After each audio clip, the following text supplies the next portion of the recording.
Q&A as possible.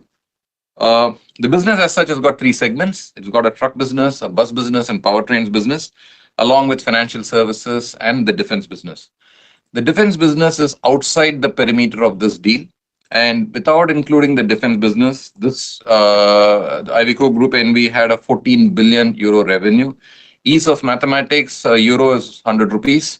So a 1.4 lakh crore business, generating an EBIT of almost 9,000 crores with a 6.3% margin. That is what it was in FY24.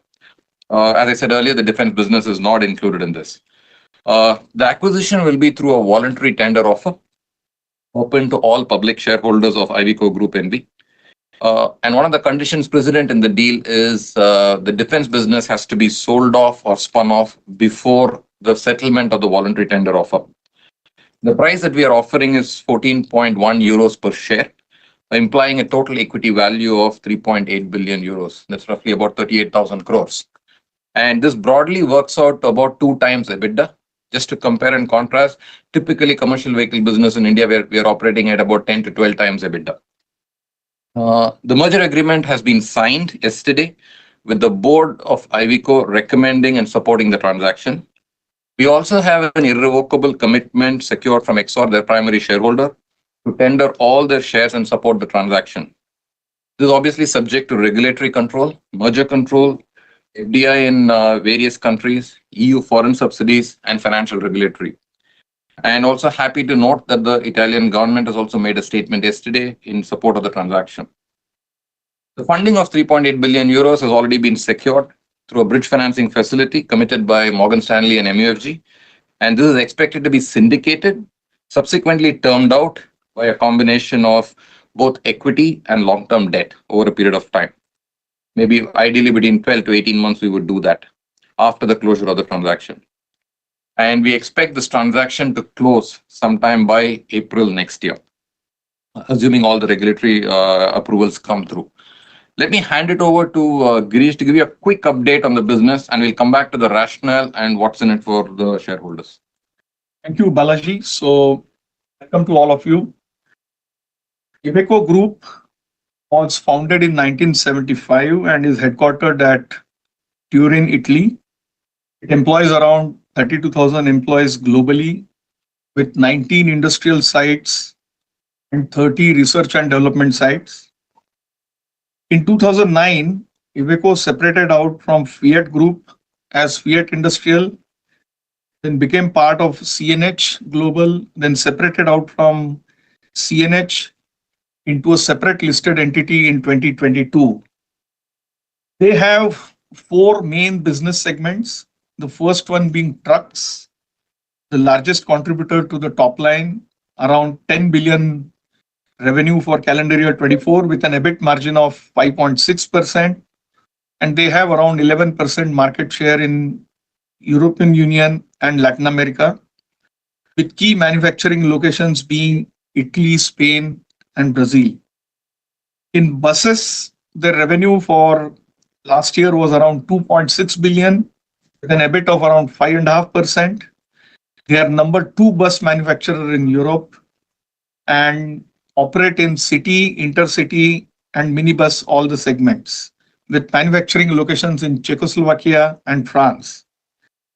Coming to FPT, which is the powertrain business, calendar year 24 revenue of 3.5 billion euros, with an EBIT of around 6.2%. They are the 5th largest engine manufacturer globally, with most of the manufacturing facilities in Italy. They also have a financial services arm called as Iveco Capital, which is essentially for funding the channel, as also retail funding in joint venture with companies like Santander and BNP Paribas. If you look at the geographical footprint, around 75% of their revenue comes from Europe, around 12% from South America, and 12% from rest of the world, with a small presence of 1% in North America. They have a very wide product range across all the segments. And very quickly, to take you through the context, post demerger and spin-off from CNH Global, I think the company has been doing very well, improving their EBIT margins year on year. They also had a capital market day last year in March, wherein they have come out clearly with a clear strategy and way forward for each of their businesses and aspirational targets for growth in trucks, buses, powertrain, as well as financial services.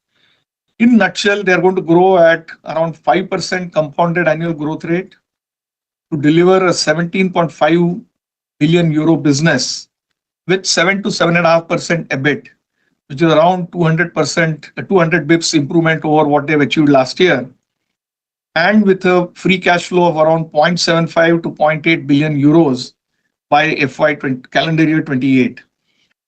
They are looking at essentially improving the market position on the back of a strong product portfolio, which is there post the launch of model year 21 as well as model year 24. And our commercial due diligence has shown a significant improvement in on ground performance as well as the perception about the products in all the segments, and especially leadership in total cost of ownership in heavy commercial vehicles. In buses, they aim to continue the leadership in intercity segment and also build on the number two position in city buses and get into a significantly better position there. In powertrain, they want to certainly be the last man standing in internal combustion engines. But in addition to that, in the recent past, good investments have been done in electric powertrain also. So all in all, a very good geographical complementarity in terms of markets. The markets that we play and the markets where Iveco plays very complementary to each other. The product portfolio is also very complementary to each other in terms of the pricing range, and capabilities are also very complementary. So they have strong technology investments in powertrain, in electrification, in hydrogen, in ADAS, SDV, and complemented with the Indian frugal engineering capability, design to value capability. I think these capabilities put together will bring strong competitiveness for both the businesses together. So this in brief is the strategic rationale, and we've already identified a significant set of synergies which can deliver improvement in top line. So there are some revenue synergies wherein we can launch Iveco products in India or the markets where Tata Motors is strong. We can launch Tata Motors product in the markets where Iveco is strong, especially Latin America. We've also identified optimization on capital expenditure by combining some of the R&D projects. And finally, by using design to value capabilities, reducing complexity, we can also get out operational expenditure out of the two companies to therefore deliver on a conservative basis around 0.5% of FCF on FY28 combined revenue. So that's the strategic rationale for this acquisition move. Now we open the forum for questions from you. Maybe just one to set the context for the Q&A. I think we've been engaging with the analysts. There's a lot of questions that we've been receiving. I think the crux of the question is why this transaction, why now, and what happens from here. These are broadly the three buckets from which these questions fall. Let me take that right away so that we can optimize the timing. I think firstly, commercial vehicle business, we should understand it is very different from the passenger vehicle business. It's a very steady business. Disruption levels are slow and gradual and not highly intense. It's a business where it takes a lot of time to build because you need to have a portfolio, you need to have the customers, you need to have the service network and the residual values that need to be established over long periods of time. You need a strong financing arm. So it is a very gradual, it's almost like a game of chess. You need to ensure area by area, you strengthen yourself and move forward. And therefore, the only way for you to grow substantially is to also ensure that you inorganic becomes an important part of the milestone, number one. Number two, it is also about ensuring that the financial returns are strong. And in this particular case, Tata Motors is roughly about a 40% kind of a ROCE business. And we have Iveco sitting at about 14 odd percent kind of a ROCE business.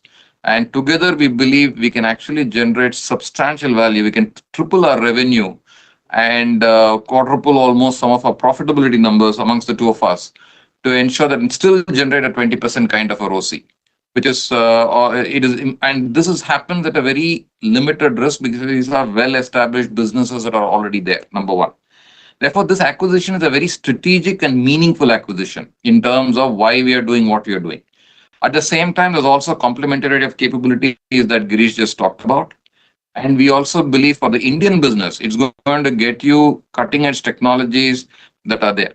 One of the questions that just comes up is that how is this different from JLR acquisition? I think there the portfolios are substantially different. Here, actually, the portfolios sit next to each other. So the ability to actually synergize our thinking and approach the winning markets together is substantially more. And therefore, we'll need to leverage that to the hilt. And at the same time, Tata Motors has never been more stronger in terms of its financial position for to take on such a transaction. And these transactions, the next question is why now? I think one, we are financially in a very good place compared to where we were earlier. And also, transactions of this nature are far and few between. And you, as and when they are available, you will need to move fast. And with Iveco deciding to spin off its defense business, this then becomes a very attractive opportunity for us to scale up our business and think global, leverage each other's strengths, and use this to diversify our portfolio. We have been always saying that everything is good in the commercial vehicle business in terms of market share, profitability, cash flows. But the only fly in the ointment is about cyclicality of the cash flows that you get. By diversifying such a meaningful acquisition at scale global, you also find a way to ensure that the consolidated entities' cash flows are less volatile, which helps you get a better value as far as the market is concerned. So it's great for the country in terms of getting cutting edge products in terms of safety, autonomous, connected, new energy vehicles. It is great for Tata Motors shareholders because it's able to give them a very strong return profile and the EPS growth.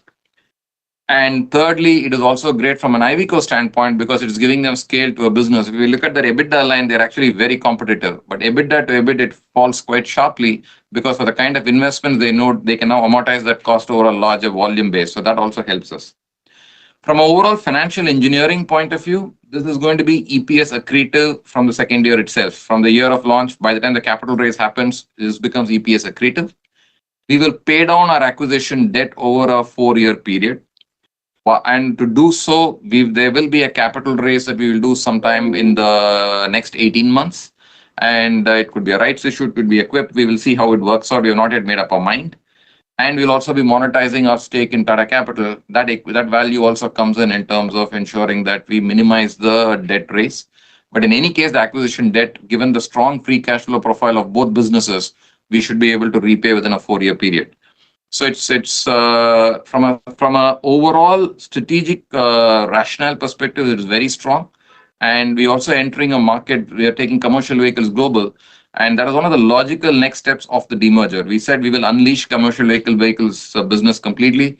We are staying true to what we just said, and therefore backing it up with such a credible and a strategic move. Let me pause here and hand it over to you for any questions. Sudeep, back to you. Thank you, Balaji. Thank you, Girish. Friends, we will have about 20. Sorry, am I audible? Yes. All right, friends, we'll have about 30 minutes for Q&A. May I request everybody to please go on mute? Otherwise, we'll not be able to conclude this call in a orderly manner. So thank you. We'll have about 30 minutes for Q&A. There's a hard stop at 1:45. We'll take questions as in the appearance of hand showing.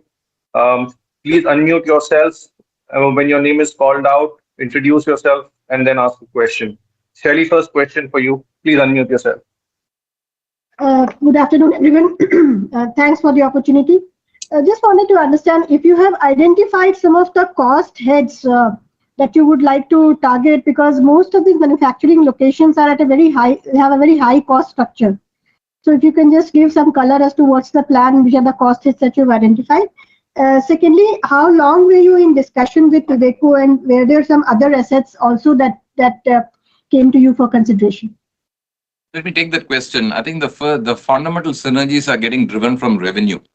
And the second order of synergies are coming out of capital, the same capital being deployed over a larger volume. Therefore, you get operating leverage on that. And yes, given the overall scale of the business starting to be better than where it is today, it makes us globally more competitive, particularly when it comes to buying commodities of that commodities, etc. So this is more a exciting growth-led transaction and a operating leverage because of higher volumes on a similar kind of capex base rather than a cost head transaction. There is, as far as the European footprint is concerned, I'm being categorical. We have a non-financial covenant that we have signed on to, and we also believe, given the geographic complementarity, there's very little, this transaction per se does not create any duplication of capacities. No cost heads are going to get rationalized with respect to the factory footprint or employees in the factories as far as the Italian setup is concerned. And in terms of timing, we've been at it for the last 6 months, and this is the result of that work. What is the overall capacity, installed capacity, and what is the utilization rate? So the overall capacity utilization is closer to around 70 to 80%, and most of their capacity currently, as we said, is in Europe. And across all countries, Italy, Spain, Czechoslovakia, France, I think these are the main countries where they have their capacities. Thank you. Thanks, Shetty. Thank you. Parikshit, next question to you. Please unmute yourself. Hi, Mr. Balaji, and hi, Mr. Wagh. So definitely a very important transaction for Tata Motors. Two questions that I would like to ask you. What is the quantum of fundraise that you're looking at? You've given a timeline, but how much are you looking to raise for this transaction? Number two, what is the kind of synergies that we're looking at between Iveco and Tata Motors for future, especially in alternate fuels and advanced technology vehicles? Let me take the first part. I'll pass it on to Girish for the second part. See, we have not yet made up our mind in terms of the magnitude of the equity raise. It obviously has to be discussed with the rating agencies as well. But we believe close to about €1 billion kind of a fundraise is what in the ballpark range will come on to. How much exactly it will be, let's work through the problem. And we are comfortable with respect to the metrics that we will land with that kind of a fundraise.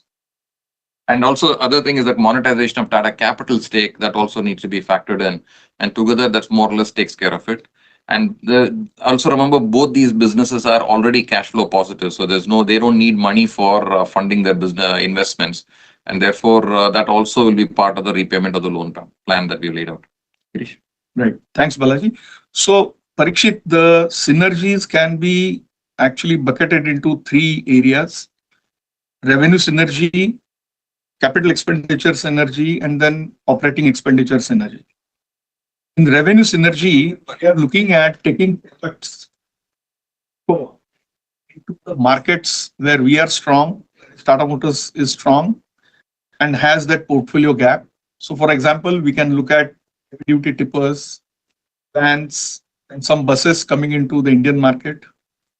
Or we can also look at the Latin American market where some of our trucks or small commercial vehicles can go because we have a price complementarity. So that's the overview of revenue synergy. In terms of capital expenditure synergy, we have looked at the capital expenditure in R&D being done at Iveco as well as Tata Motors. There is an overlap, and we can look at, therefore, optimizing and commonizing, synergizing some of these programs in the area of powertrain, ADAS, HDV, and electrification. And therefore, by doing this, we can not just achieve capex synergy, but by leveraging the frugal engineering skills of India, we can also lead to material cost synergy for Iveco. And finally, the third bucket is of operational expenses.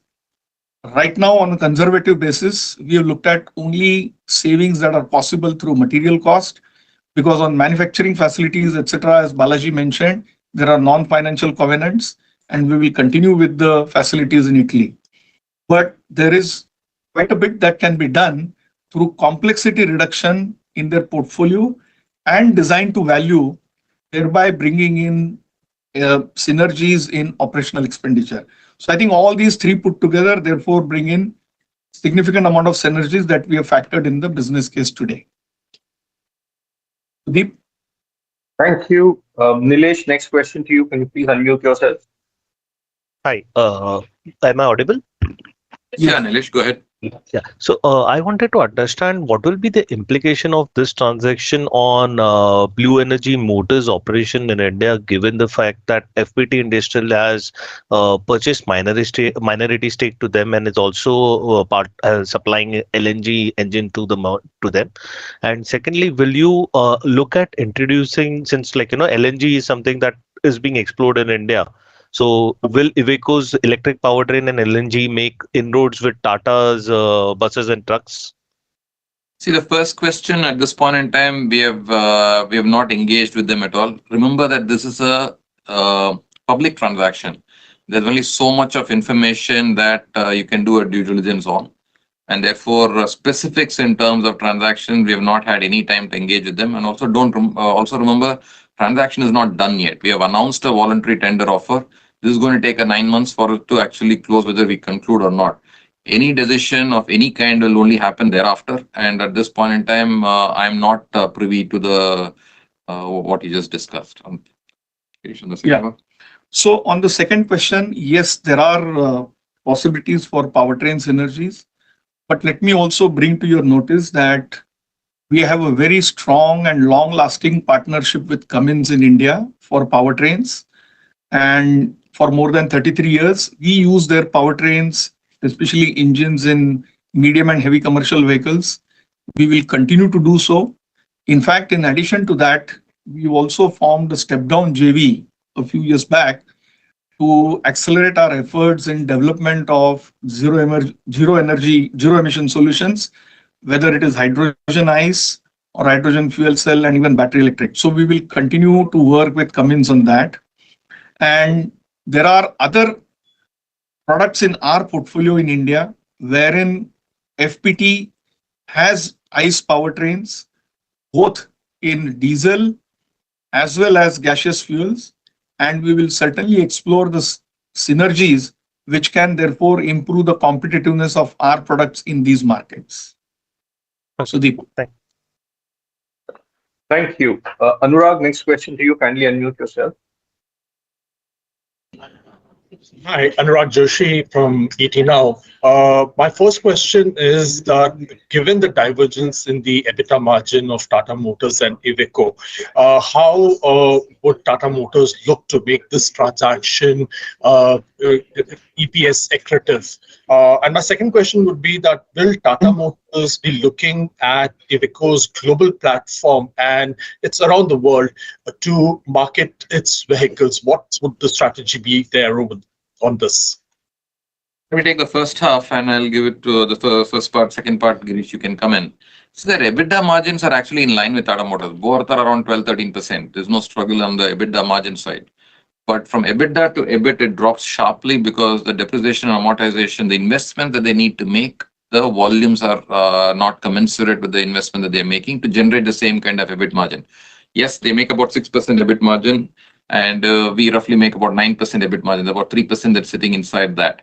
And therefore, we believe as we're able to complement revenue growth on both sides, as well as what Girish referred to in terms of if we stop duplicating investments amongst us, then we should be in a position to drive this better.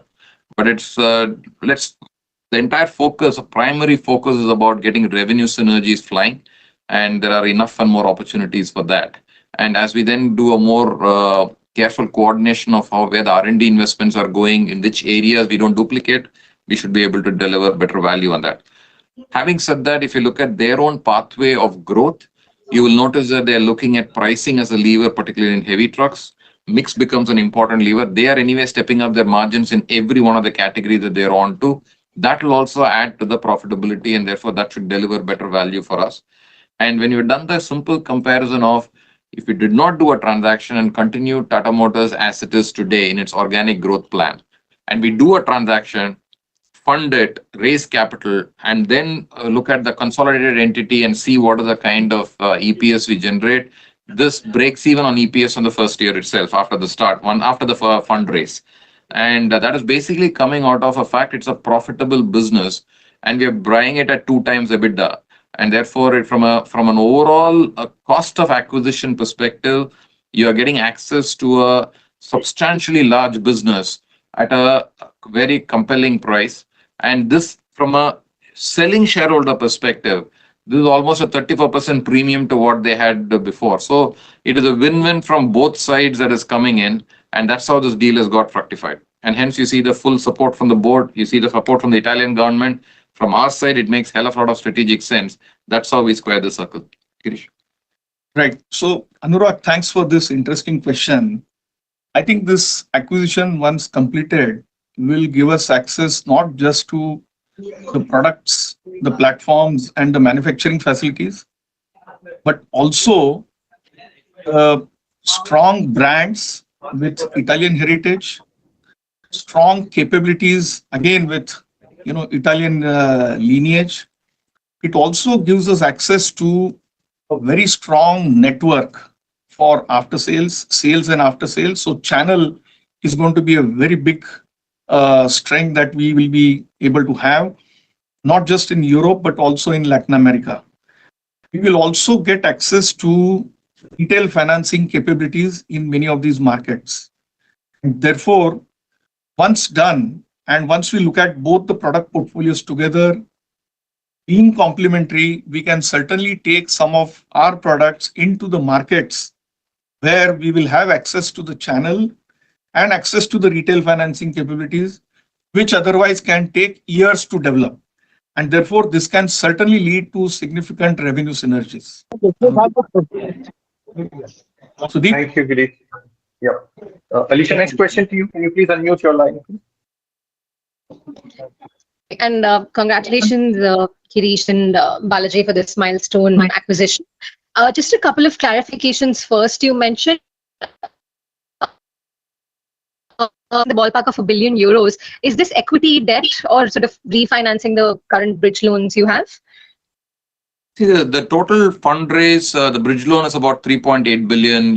That's 38,000 crores is the bridge loan that we will raise in order to support the open offer that will be there. That bridge loan we first syndicated because first Morgan Stanley and MUFG have come in to give the bridge loan, and then that will get syndicated in the coming months.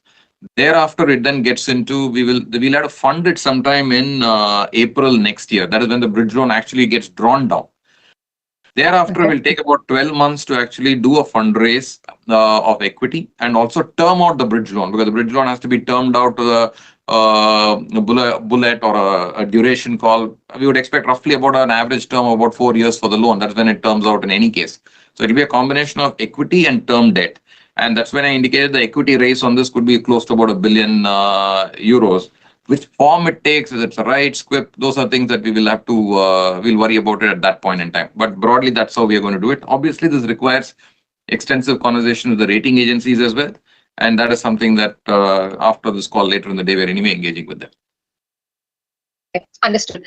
One more clarification, you did mention you see revenue can as much as triple. What period of time do you see this happening? We consolidate, we triple.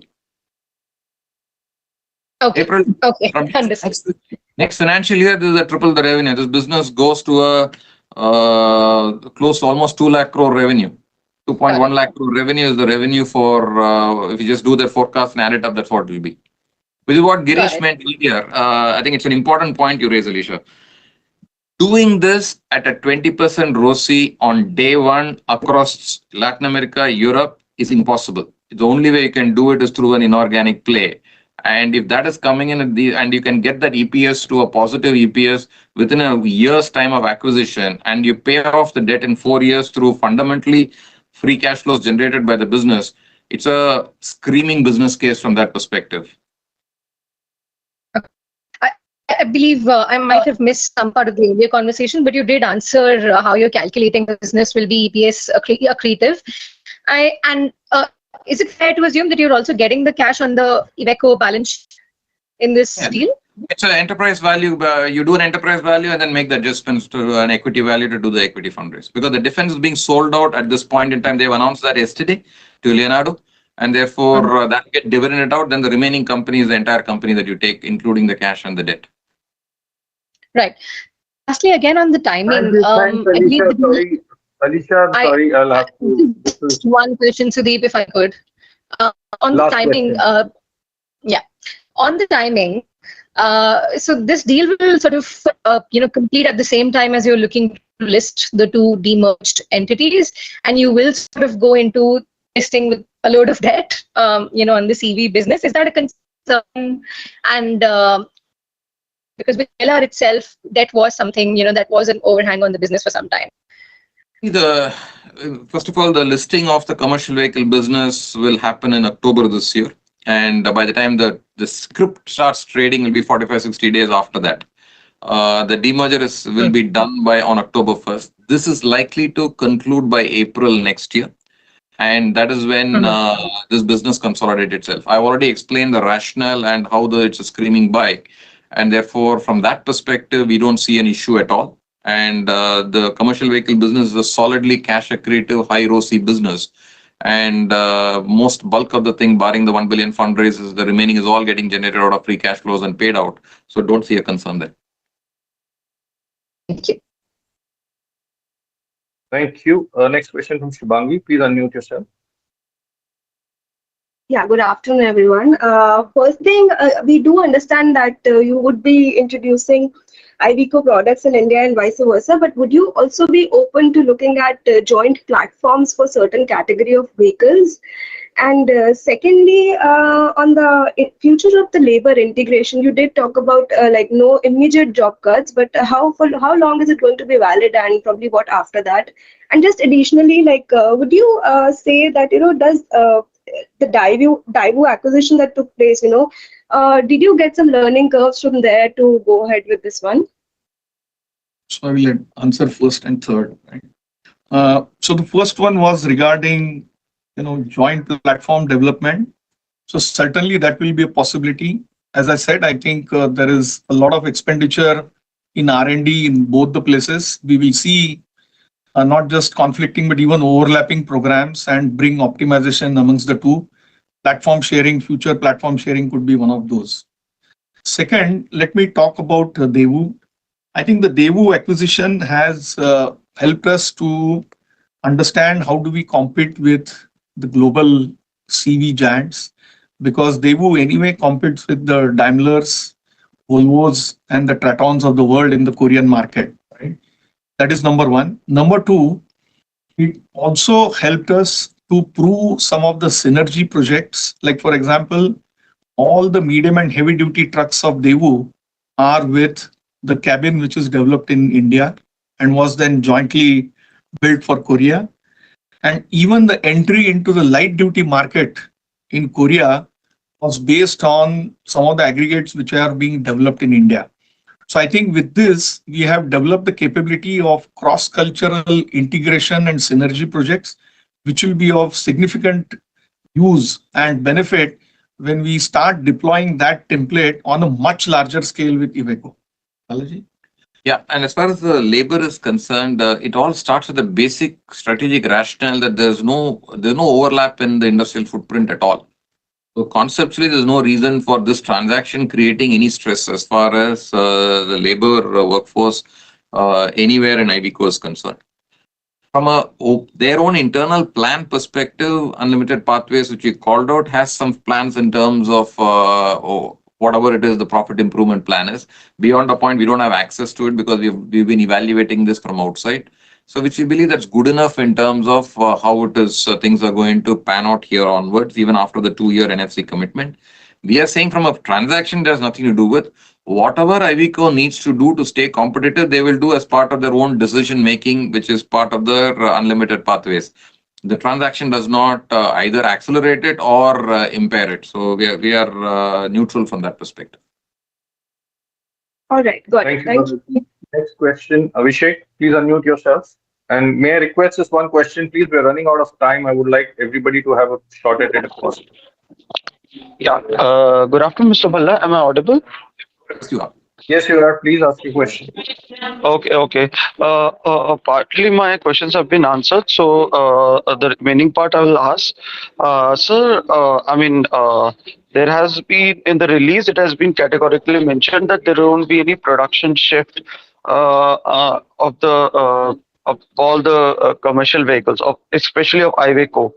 But do you see, some sort of production of Tata vehicles in Italy and European markets and vice versa of Iveco products in India? If yes, if you can put a timeline to that. And will it be ground up products like a product developed from scratch, or will it be the existing product lines? If you can shed some light on that. I think Girish just answered that piece. I think I would suggest let's wait for that for the time being as to who's going to be producing where. That requires joint sitting down with them at a platform level. It's very difficult to assess it from outside. What we see is portfolio overlaps are minimal and there are opportunities in different markets. So it's more a macro view that we are taking. Exact product, which platform, what will share, time will tell as we engage with them, and that will happen only in due course. Okay, sir. Thank you so much. Thank you so Thank much. you. Thank you. Rajesh, next question from you. Could you please unmute yourself? Rajesh? I think he's possibly not there. Sumantra, can I ask you to ask a question? Hi, Sudeep, am I audible? Sorry. Yeah, I can hear you now, Rajesh. Yeah, Please go ahead. thank you. My question is to Mr. Wagh. Post acquisition, it's more about brand perception. How do you plan to balance both Tata Motors brand presence while also the established Iveco brand presence in Europe? And also, if you can shed light on what are the immediate strategic gain in terms of capabilities or platforms that you see Tata Motors will gain immediately? Okay, so I think on the first question, not only are the products complementary, but even the brands are complementary. I think the Tata Motors brand is known for value focused and very rugged, durable, trustworthy brand in the markets that we play. Whereas Iveco has, as I said, the Italian lineage, Italian design and engineering, and is also seen as a premium brand. And therefore, both the brand architectures are also complementary. I think the markets where we may decide later on to play both the brands, not just the pricing, but even the brands will be complementary in terms of positioning. I think that's how we plan the journey as we go ahead. In terms of further synergy, in terms of platforms and products, I think we've already addressed, but from outside, we have already identified a few opportunities wherein we can bring in some of the heavy duty tippers.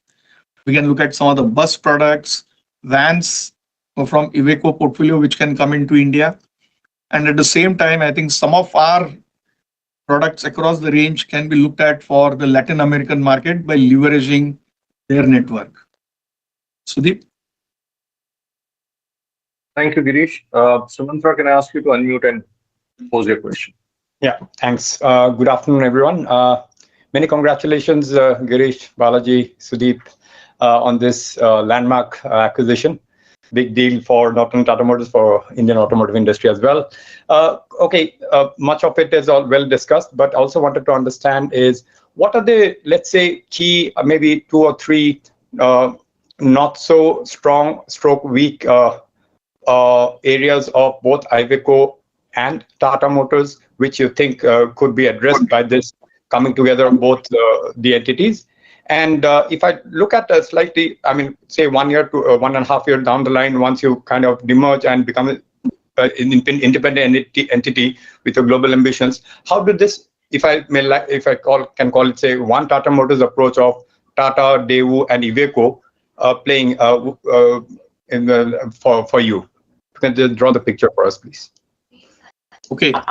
So, Sumantra, the first question, I think we have addressed in a manner of speaking, but if I may say, I think one is the brand is complementary, as I said, right? And therefore, the brand or the customer groups and cohorts, which we are not able to address with the Tata Motors brand, can essentially be addressed through the Iveco brand. So essentially the premium end of the market. That is number one.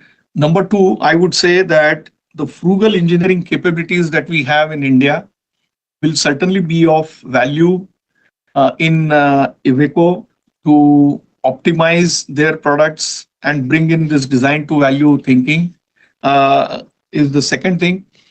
The third thing I would say is Iveco has been investing ahead of time as compared to what India is doing on various technologies, be it powertrain, software defined vehicles, ADAS, and so on and so forth. I think these are some of the technologies which we can therefore adopt for Indian market and bring in here ahead of time. And at the same time, because they are being adopted for the Indian market, Indian operating conditions, we can bring in some frugality in that, which can therefore help Iveco in turn. So I think these are broadly the areas which we can look at in terms of being complementary and supporting each other. In terms of the entity working as one common entity, I think as Balaji has said, as we go ahead, we will put mechanisms and thoughts in place in terms of how are we going to synergize and govern these entities so that we operate as one Tata Motors commercial vehicles. Just to add to that, I think we also want to be sure that there are some specific areas where we would want to keep it as different as each other. Learning from the JLR experience, the Iveco, the brand, the front end, the channel, these are things we would want to be absolutely independent because they're two different markets that they serve. But there are areas where we can overlap. So I visualize this as typical two Venn diagrams. There's a small overlap area that is there. And as we understand each other more, the overlap area can increase.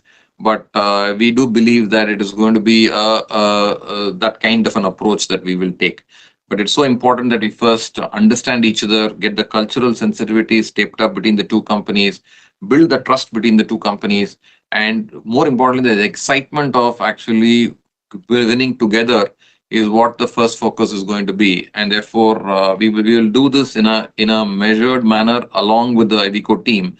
And having been engaging with them for the last 6 months, we believe the mutual chemistry is excellent in terms of ensuring that we co-create this agenda together. So very soon we will definitely have an unlimited pathways 2.0 that we will generate together with them once the deal goes through, so that we can start lifting the ambition for both the companies to a very different level.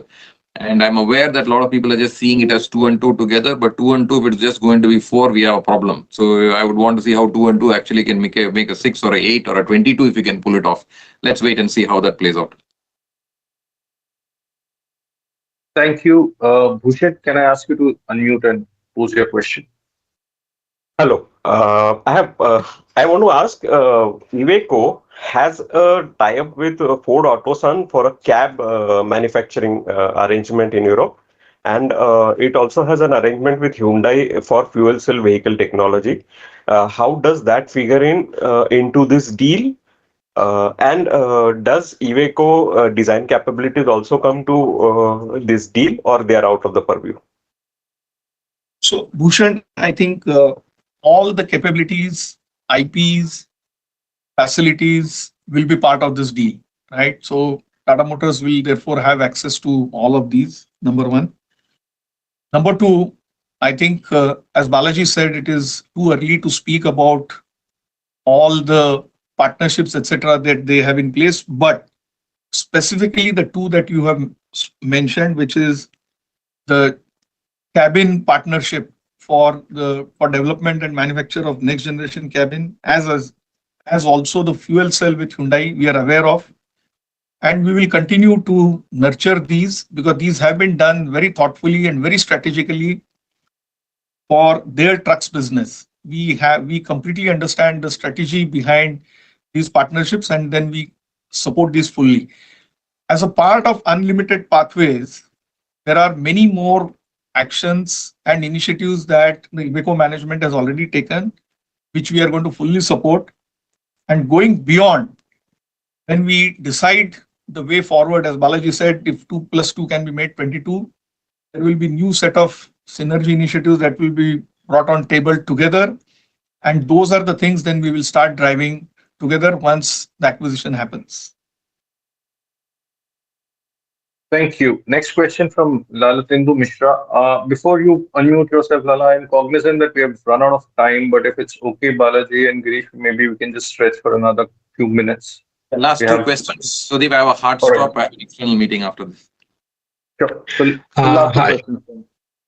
Hi. The Tata Group has made a lot of acquisitions in the past, say Chorus, JLR, Tetley. How significant is this acquisition? And I'm very curious to know whether Tata Motors commercial vehicle business is bigger than Iveco's, or if you can tell me, and what is the total acquisition cost?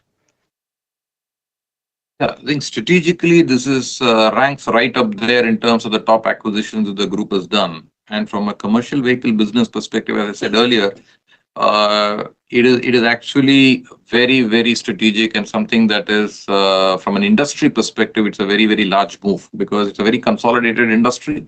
And with this move, we move into the number 4 in terms of greater than 6-ton trucks portfolio, and within touching distance of the 2 and the 3 and the 4 that are already there. So we believe this is a material transaction at an industry level, number 1. And as I said earlier, it's about 38,000 crores is the value that is there, and funded the way I've already explained. Thank you so much. Thank you. Next question, Arijit, the last question. Any following questions after this, please email to us. We'll try our best to get them answered as quickly as possible. Arijit, yours. Yeah, thanks, Sudeep.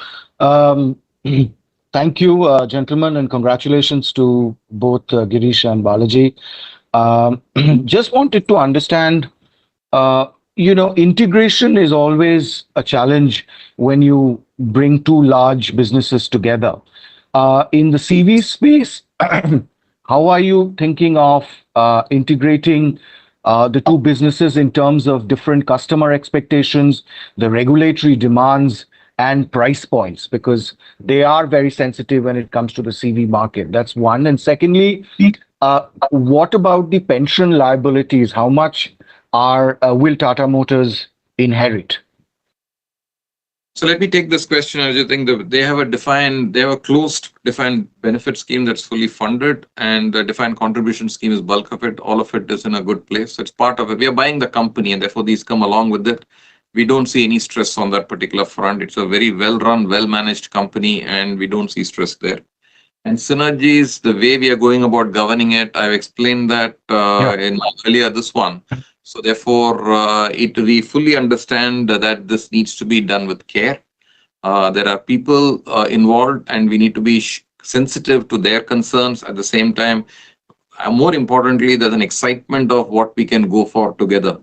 And that is what we should be focusing on. But of course, there'll be genuine concerns that both Iveco team, Olaf and his team, and here Girish and I and the rest of the team will need to take care of.